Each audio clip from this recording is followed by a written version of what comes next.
Independence from hunger stays right here in our town. I saved up all year. Can you tell me how many bags I can buy with this? Absolutely. Grocery outlet, bargain market. At Lazy Boy Furniture Galleries, we know everyone has their favorite spot. Don't miss Black Friday in July. Get 20% off everything, plus an extra 10% in bonus savings.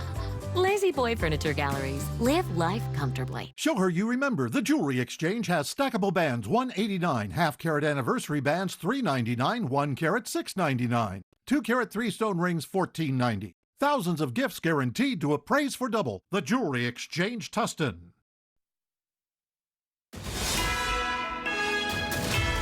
The NBC4 News at 3 starts now.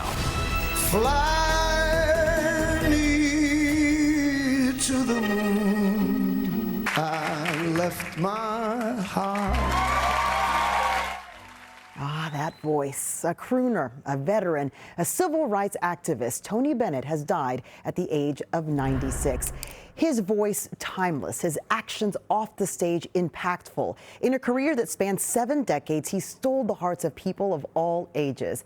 Bennett died in New York, where he was born, but he left his heart on the West Coast, specifically San Francisco, a city that adopted him as their own. NBC4's Conan Nolan joins us from the newsroom with more on the man behind the music. Conan. That's right. He was also one of Los Angeles. For years, Tony Bennett had a house in Beverly Hills, and he performed at the Hollywood Bowl, as well as the Music Center, star on the Hollywood Walk of Fame, where he is remembered as someone who is passionate about his music and remaining contemporary, scoring so many hits with younger talent.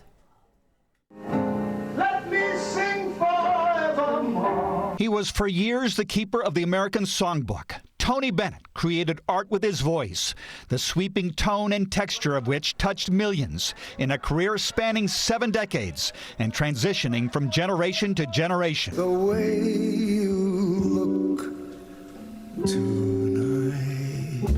A child of poverty who grew up in Queens, New York, Anthony Dominic Benedetto dropped out of high school to help his widowed mother put bread on the table.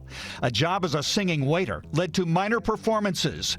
Then in 1949, he came to the attention of Bob Hope, who advised him that he shorten his name to Tony Bennett. A year later, he had signed a record contract and had his first #1 song, Because of You. Because of you, the sun will shine.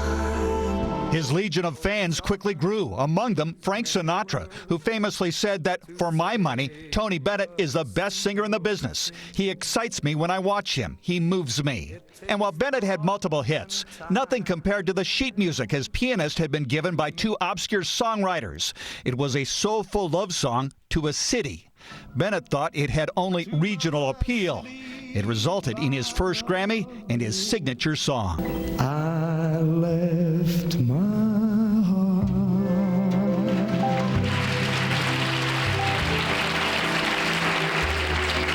in San Francisco. Tony Bennett, a partisan New Yorker, was adopted by the city by the bay. There's a statue of him outside the Fairmont Hotel. This morning, I'm getting all these messages from people. San Francisco Congresswoman Nancy Pelosi, maiden name D'Alessandro, has been a friend for decades. Today on MSNBC, regaling his music, his talent as a painter, and his Americanism. Most people don't know he really was a super patriot, fought at the Battle of the Bulge, freed a concentration camp, and then came home and later marched with Reverend Martin Luther King. And just the list goes on and on of his civic participation. Bennett's career nearly ended in the late 1970s with cocaine addiction and tax troubles. There was a 10-year absence from recording. But following his rehabilitation, Tony Bennett came back strong, engaging with contemporary artists from Elton John to Lady Gaga. Anything goes! Anything goes.